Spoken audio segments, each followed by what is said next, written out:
Yan sis, magandang umaga. Ito update ko lang po sa iyo. Ito binaklas ko na po siya.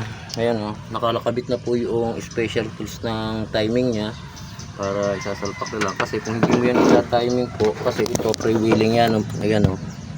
Yan oh, wala sa timing kasi yan pagka ano, wala yan. Kaya obligado meron po kasing timing guide dyan. Meron din ho yan tornilyo doon sa ilalim na inilagay para hindi ho mawala yung pagkakasetup ng timing.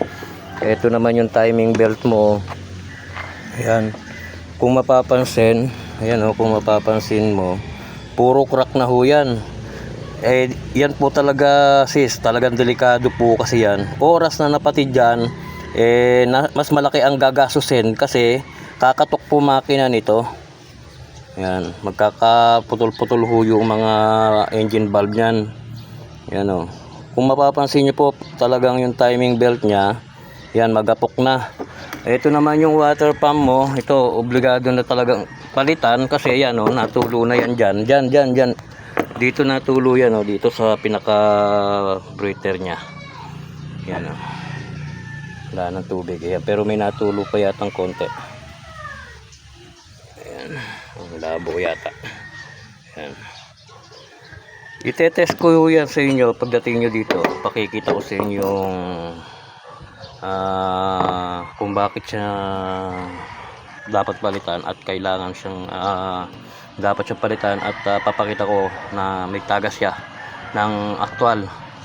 I-demo sa inyo ng actual ho yan pagdating nyo po dito. Yan, baklas na po yan. Ito yung timing cover. Ito yung sinasabi ko sa iyo. Malutong na ho kasi yan, kaya kailangan palitan. May ano naman po yan. Ayan o. Ayan. Buo yan. Buong timing valve cover po yan.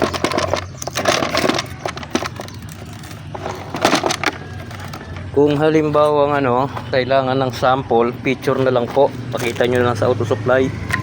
Ayan o. Yung kanyang valve cover gasket, may nakalista po yan dyan sa inyo na valve cover. Yan, dito ko na ano, dito ko na worry kasi alam naman natin pag napatid ang timing belt. Ayan o, labo yata ng aking camera. Ayan. Talagang mapuputol siya eh. Pag naputol kasi yan, sigurado ano po yan, mas malaki po talaga ang magiging gagastusin dyan kapag naputol yan. Yung pump belt sa labas okay lang na maputol kasi possible titirik siya, pero hindi affected ang makina, hindi siya masisira. Pero ito pagka ito ang napatid, timing belt ho yan. Pag ito ang napatid, talaga naman may paglalagyan ng ating makina. Ano po? Yan sis, update ko lang po yan sa iyo.